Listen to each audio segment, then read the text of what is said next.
전국 순회 중인 한동훈 비대위원장이 어제는 충남 예산을 찾았습니다. 이번 충청권 방문에선 또 어떤 맞춤형 어떤 키워드 제시했을지 많은 분들 궁금해하는 것 같은데 확인해보고 얘기 이어가도록 하겠습니다.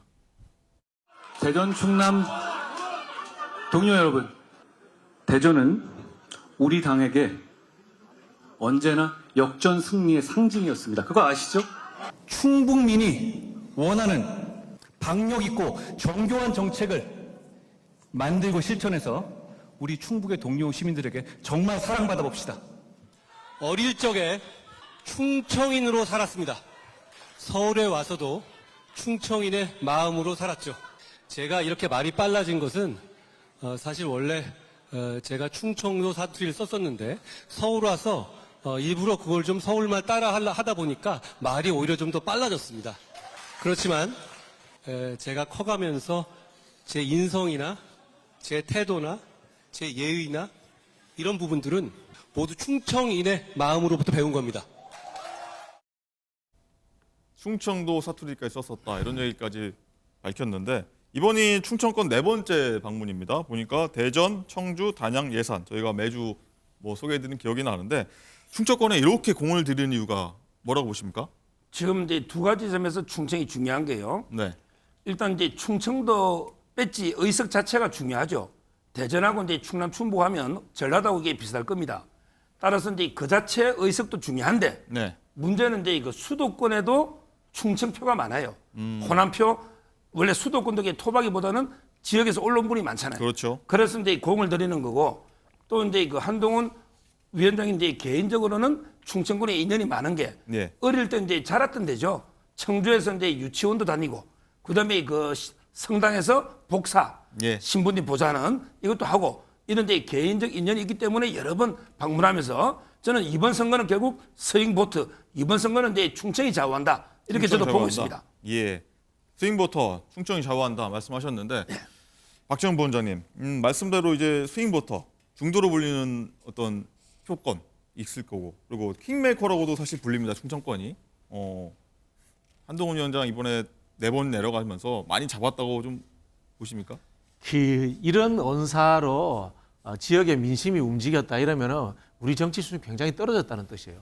저는 윤석열 정부 들어서 가지고 정치의 수준, 그 다음에 우리 언론이 보도하는 수준도 떨어졌다 이런 생각이 드는데 부산에서 떡볶이 먹고 부산 가가지고 야구 보면 부산 경제가 살아납니까?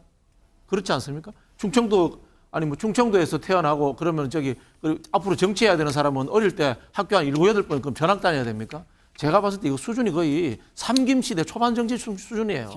예, 삼김시대 이렇게 하시면 안 돼요. 차라리 우리 박근혜 정부 때로 돌아가 볼게요.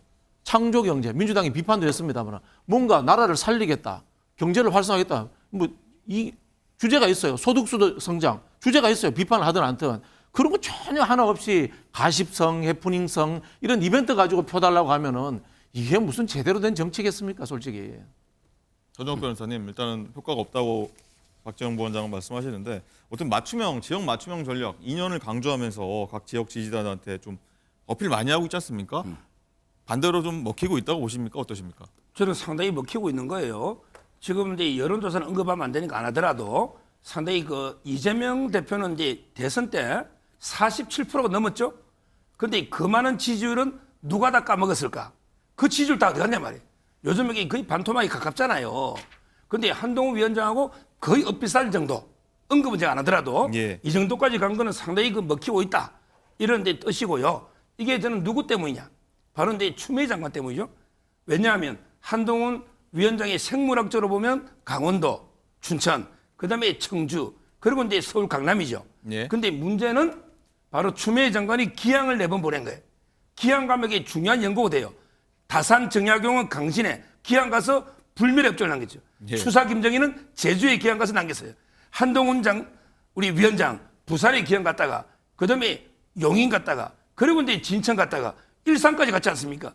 이게 바로 전국 연고를 만들어줬다. 따라 저는 오늘의 한동훈 위원장 만든 거는 추미애 장관의 공이 크다 봐요. 네, 알겠습니다. 다산 정약용은요 귀양 가가지고 목민심서를 써가지고 나라를 어떻게 민생을 어떻게 돌볼 것인가 그런 걱정을 했는데 지금 이분 이야기는 가서 야구 봤다 떡 먹었다 이런 이야기인데 그거하고는 차원이 달라요 좀. 알겠습니다.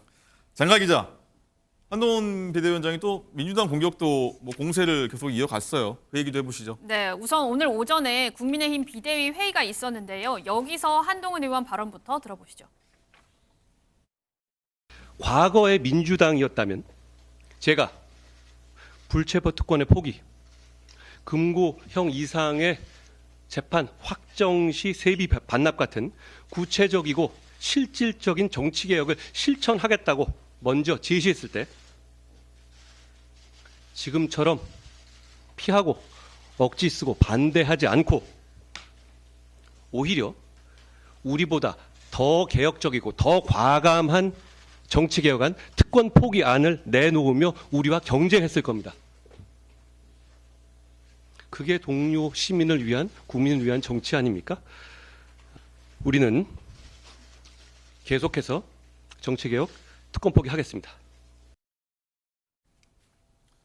네, 그 이후 얘기도 장관 기자 나왔죠. 한동훈 위원장이 내세운 정치개혁 공약 두 가지가 있는데요. 불체포 특권 포기, 그리고 금고형 이상 확정 시 재판 기간 세비 반납입니다.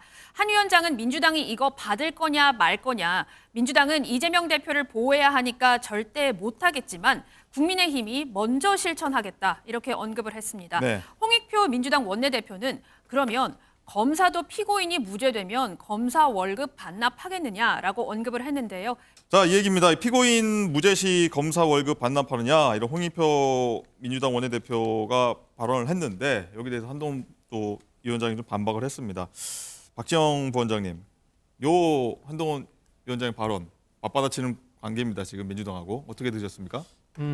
아직 검사다. 윤석열 대통령이 아직 검사 사고로 대통령 역할을 하고 있으니까 경제가 폭망하고 외교가 난맥상이 생기는 거 아닙니까? 한동훈 비대위원장 똑같이 검사 수준의 이야기를 하고 있는 겁니다. 역으로 질문드리고 싶어요. 검찰총장 특활비는 왜 공개 안 합니까? 그죠? 본인이 수사받을 때 핸드폰 비번 오픈 안 한 거는 어떻게 이야기하실래요? 전부 다 내로남불이에요. 김건희 여사 뭐 특검은 말할 필요도 없고요. 물론 뭐 이게 정쟁의 영이니까 이럴 수 있는데요. 여당 대표는요, 본인이 관심 있는 검사로서의 취향에 맞는 거 한두 가지 이야기하는 것이 아니라 경제를 어떻게 살릴 것인가, 파탄난 민생을 어떻게 제대로 만들 것인가, 이런 큰 고민을 해야 되는 겁니다. 제가 보기에는 아직 검사일 뿐이다, 이런 생각이 듭니다. 네, 이 말싸움인 건지 정쟁의 영역인지 모르겠습니다만 어떻게 보십니까? 먼저 이제 불체포 특권 있죠. 이걸 이제 김웅 의원이나 민주당에서는 헌법에 부여한 권한인데 어떻게 포기하느냐 이랬잖아요. 근데 법률이 부여했던, 헌법이 부여했던, 하나님이 부여했던 이게 천부 인권입니다. 이것도 포기할 수 있는 거예요. 모든 권리는 포기할 수 있는 거예요. 근데 왜 헌법이 부여하면 포기를 못합니까? 나 불체포 특권 안 하고 당당하게 심사받겠다. 이게 왜 안 됩니까? 이게 말이 안 되고, 첫째. 두 번째, 월급 반납은 똑같은 사안을 비교해야죠. 이거하고 김건희 특검법이 무슨 관계 있어요? 이거하고 검사 특활비가 왜 비교 대상입니까? 그 뭘 하고 비교해야 되느냐? 공무원이 지금 윤관석 의원이 돈봉투로 구속돼 있죠. 네. 월급 1,400만 원 꼬박꼬박 받아가죠.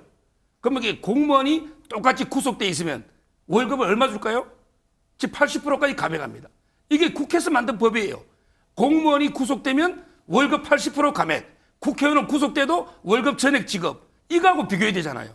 비교할 게 똑같잖아요, 사안이. 저는 이게 바로 국회의 문제다, 이렇게 보는 거예요. 네. 한동훈 비대위원장이 이야기한 거를 행정부에 적용되면 뭐하고 관련이 있냐면요. 대통령의 거부권, 대통령의 현직으로서의 민형사상 소추가 되지 않는 거, 이거 같이 내려놔야 되는 겁니다. 상권 분립에 의해서 행정부와 국회는 상호 견제를 해야 되기 때문에 그게 균형이 맞는 거예요. 네, 뜨거운 사안인 것 같습니다.